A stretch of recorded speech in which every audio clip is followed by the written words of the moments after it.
आज supreme court में 58% आरक्षण को लेकर पहला हियरिंग था और ये कहीं न कहीं अर्जेंट हियरिंग था, लेकिन सुप्रीम कोर्ट से अर्जेंट हियरिंग को खारिज कर दिया गया है। अब देखते हैं आज क्या फैसला आया और क्या हो सकता है 58% पर या 76% पर। सरकार क्या बैकफुट पर चली जा रही है और राजभवन में विधेयक पर साइन नहीं करने से छत्तीसगढ़ सरकार जो उलझा हुआ है वो कहीं न कहीं कोर्ट का सहारा लेना चाह रहे थे। तो कोर्ट का सहारा लेना चाह रहे थे तो उसके लिए भी आज जो है फैसला आया है। तो अब क्या होगा आगे देखते हैं। पहले सुप्रीम कोर्ट से क्या नतीजा आया। आज जो सुप्रीम कोर्ट में पहला हियरिंग होने वाला था उसका क्या हुआ। क्या 58% आरक्षण असंवैधानिक है। ये तो जो हाई कोर्ट में है वो तो स्पष्ट कह दिया गया है कि 58% आरक्षण असंवैधानिक है। जब 58% आरक्षण असंवैधानिक है तो 76% आरक्षण को लेकर राजभवन में साइन नहीं करने की वजह से सीएम भूपेश बघेल जी कहीं न कहीं कोर्ट का रास्ता अपनाने वाले थे। तो कोर्ट का रास्ता से भी एक झटका लगा है और ये झटका सिर्फ सीजी सरकार को नहीं लगा है, ये तमाम राज्य जो 50% से अधिक आरक्षण दे रहे हैं उन सभी राज्यों के लिए ये आज का फैसला जो है बरकरार हुआ। अब क्या करेंगे सीएम सर, इसको देखना पड़ेगा कि आगे का रास्ता क्या करते हैं, कौन से रास्ते से। कहीं न कहीं सरकार को मजबूर होना पड़ रहा है कि उसको 50% के आरक्षण में भर्ती करने के लिए मजबूर होना पड़ेगा, ऐसा अभी के फैसले को देखते हुए लग रहा है।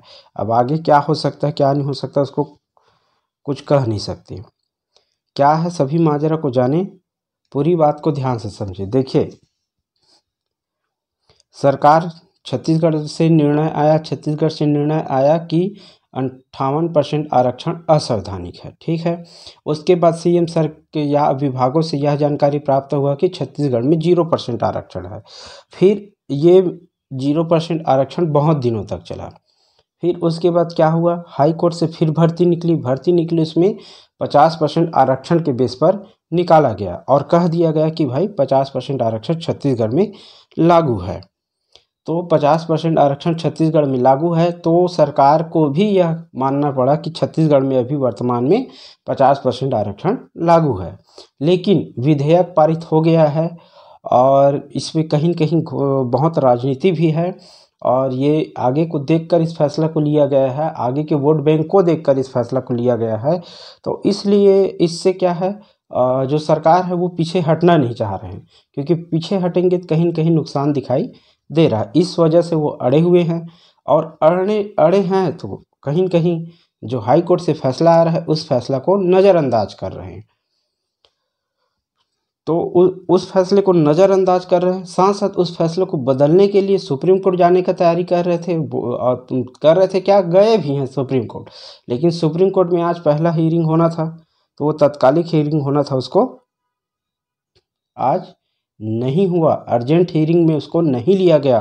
अब अगला जो फाइल हियरिंग होगा वह 23 जनवरी को होगा। तो ये है आरक्षण के अभी वर्तमान स्थिति का हाल। अब एक इसमें और स्थिति यह है कि जो 76% है वो राजभवन में है और राजभवन में राष्ट्रपति महोदया जी के पास 6 महीने रुकने का अधिकार है। तो उस अधिकार के तहत वो उस चीज़ को अपने पास रखे हुए हैं, उसके बावजूद भी उसके ऊपर आरोप प्रत्यारोप किया जा रहा है। तो ये कहीं न कहीं सरकार और राज्यपाल के बीच का खामियाजा जो नतीजा नहीं निकल पा रहा है वो बेरोजगारों के लिए बहुत गहरा साबित हो रहा है और इससे क्या है, युवाओं में आक्रोश की भावना जागृत हो रही है। तो आज के लिए इतना ही, धन्यवाद।